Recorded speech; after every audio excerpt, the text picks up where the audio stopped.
भले ही आप छोटे से घर में या छोटे कुल में भी पैदा हो गए हों, लेकिन अगर आपके कर्म और आपके भीतर कुछ बड़ी चीज है, वो अंदर जो कुछ होता है वो आपको ऊपर लेकर जाता है। मार्टिन लूथर किंग हुए हैं ना, जिन्होंने एक आंदोलन चलाया था,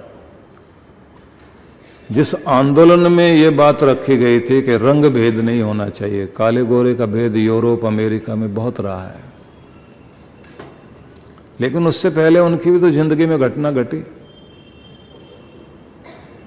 क्योंकि उनका रंग काला था और वो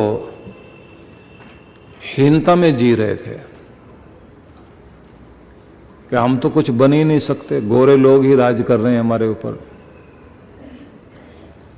वाइट लोग जो है, वाइट चमड़ी वाले, वाइट स्किन वाले अंग्रेज, वो अपने आप को मानते हैं कि राज करने के लिए हम लोग हैं। वो बेचारे जो भी अफ्रीकन थे, निग्रो थे, हबसी थे, मसाई जाति के लोग थे,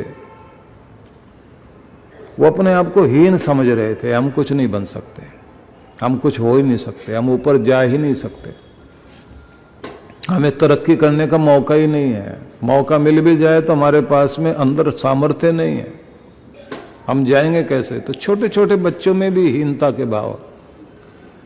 तो गुब्बारा बेचने वाला एक व्यक्ति एग्जीबिशन ग्राउंड में खड़ा हुआ और गुब्बारा भर भर के गैस भर के, उसमें हाइड्रोजन गैस भरे और उसको उड़ाए।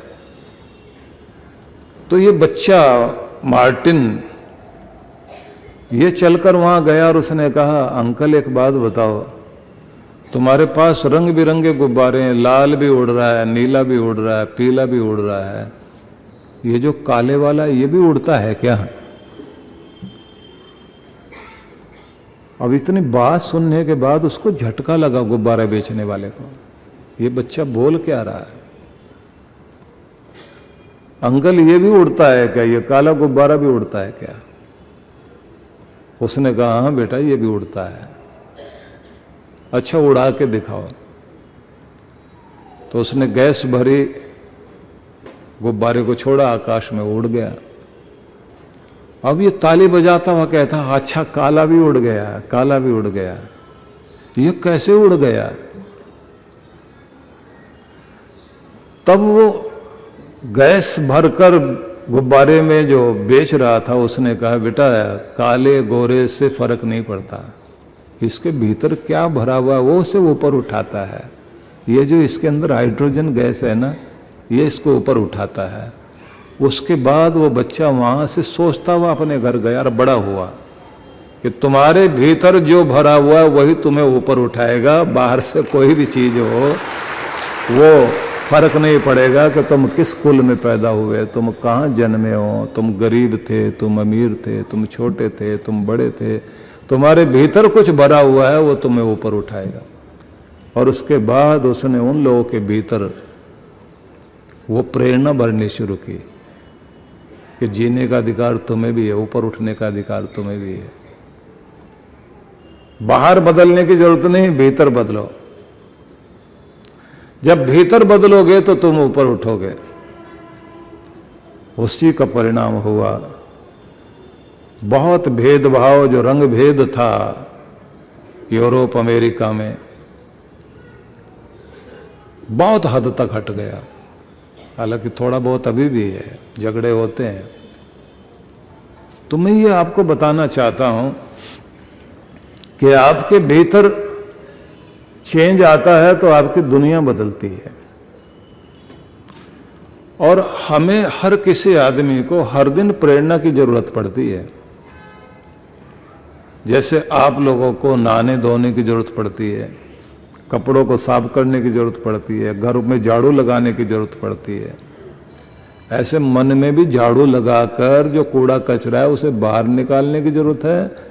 और जैसे घर में आप जो स्वच्छता लाते हैं, जैसे घर के अंदर आप सुगंध लाते हैं, जैसे आप वेंटिलेशन जो है वो ठीक करके क्रॉस वेंटिलेशन करते हैं ताज़ी हवा अंदर आए, तो उसके परिणाम स्वरूप जो है ताज़ी हवा अंदर आए, सुगंध अंदर आए, धूप अंदर आए, स्वच्छता अंदर आए, तो कूड़ा करकट नेगेटिविटी को बाहर निकालना और शुभ को अपने भीतर लाना, इसी से आप ऊपर उठेंगे, इसी से तरक्की करेंगे।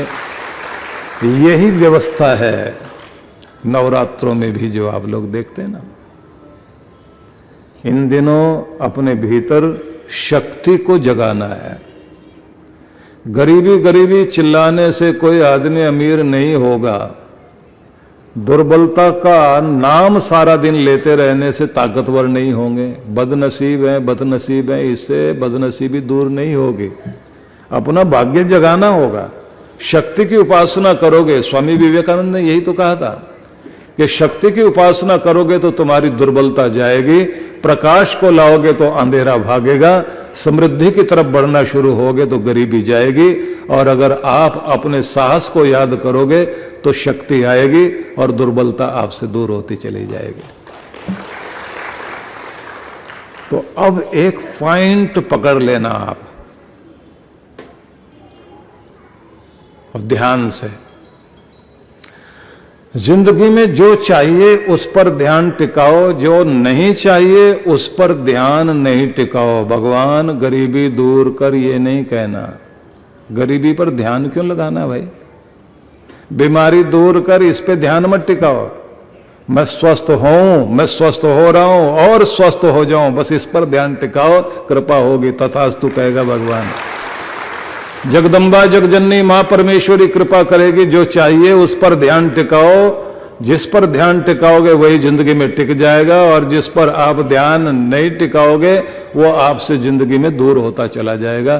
तो ध्यान टिकाइए आप अपनी शक्ति पर, दुर्बलता पर नहीं।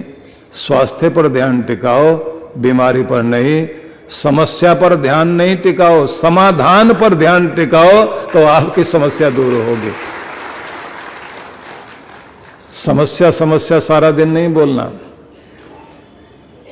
समाधान क्या है। और मन में विश्वास रखना कि अगर ताला है तो चाबी भी जरूर है, समस्या है तो समाधान भी है, बीमारी है तो इलाज भी है। इसलिए मुझे ठीक तो होना ही होना है। बस खोजने की जरूरत है कि ताले की चाबी कहाँ है। बस उसे आप ढूंढिए तो आपके ताले खुलेंगे, समस्या का समाधान होगा। सारा दिन माथा पकड़ने से, खुद को कोसते रहने से कुछ नहीं होने वाला, बल्कि और छोटे होते जाओगे और दुखी होते जाओगे। मेरे साथ ऐसा क्यों होता है? जब तक आप वो कक्षा, वो क्लास पास नहीं करोगे तो उसी में बैठाया जाएगा बुला बुला करके, यहीं रहो। आदमी कहेगा हम तो क्लास से बाहर जाना चाहते हैं, सारे हमारे दोस्त सबके सब जो है क्लास से अगली क्लास में चले गए, हमको क्यों बैठा रहे हैं? वो बार बार उसको यही पकड़ के बोला जाएगा, भैया once more once more once more, एक बार और बैठो। क्यों जी? जब तक पास नहीं करेगा, जब तक योग्य बनेगा नहीं, जब तक सीखेगा नहीं, क्लास से आगे अगली क्लास में जाएगा नहीं, जिन परिस्थितियों में पड़े हुए उनको पास करना नहीं सीखोगे, तब तक उससे बाहर निकलोगे ही नहीं। इसलिए पास करना सीखो, समझ सीखो, शिक्षा सीखो, तभी जाकर के समस्याओं से बाहर निकलकर आपको अगली क्लास में ले जाया जाएगा, तब तरक्की होगी आपकी। बार बार ठोकर खाने के बाद भी सीखने को तैयार नहीं, लगी क्यों है ठोकर? ये सीखो ना, क्यों लगी? नहीं मेरा ग्रह खराब होगा, वो बुद्धि खराब है भैया, चलने का तरीका गलत है तुम्हारा, भीतर गड़बड़ है, ग्रह तो तुम्हारे लिए साथ देने को तैयार है। कोई ग्रह जो है आपके खिलाफ नहीं है, ये बात ध्यान रख लेना। जिस दिन आप भीतर से ठीक हो जाते हो उस दिन ग्रह भी आपका आपके साथ बदल जाता है। अंदर बदलिए, बाहर ग्रह अपने आप बदलेंगे। इसलिए बाहर अगर परीक्षा हो भी जाएगी, थोड़ा दबाव आ भी जाएगा, तो भीतर से मजबूत रहोगे ना, वो दबाव ज्यादा देर तक नहीं रहेगा। आपने देखा होगा कि किसी झील में, तालाब में कंकर फेंके, छोटी सी भी फेंके, लहर उठती है, बड़ी बड़ी लहर उठती है। और नदी में फेंक के देखिए आप, कोई लहर नहीं उठती, क्योंकि पानी बह रहा है, लगातार बह रहा है, लगातार बह रहा है, तो लहर नहीं उठती वहाँ। पत्थर भी फेंक के देख लीजिए, वो लहर पानी गिरने के साथ में, पत्थर गिरने के साथ लहर के उठाने की कोशिश करोगे, बाव के साथ में वो आगे बह जाएगा। लेकिन अगर तालाब में फेंकें तो लहर उठेगी, चलते चलते चलते किनारे तक आएगी, किनारे से टकरा के फिर वापस जाएगी। क्या मतलब है कि अगर आप लगातार चलते रहे, गतिवान रहे, कर्म करते रहे, तो कोई भी कंकर फेंके, लहरें उठाए, मन को विचलित करे, आपको हिलाए, आपको डुलाए, आपको चोट पहुंचाए, कोई फर्क नहीं पड़ेगा। चलते रहने वाले आदमी के साथ में समस्याएं भी अपने आप पीछे पीछे भागती रहती हैं, रास्ता रोकती नहीं, आएंगी तो जरूर। जिंदगी में समस्या का आना पार्ट ऑफ लाइफ है, याद कर लेना। जिंदगी में समस्या का आना पार्ट ऑफ लाइफ है। समस्या से बाहर निकलना सीख जाना, इसी को आर्ट ऑफ लाइफ कहते हैं। बस यही सीखना है आपको।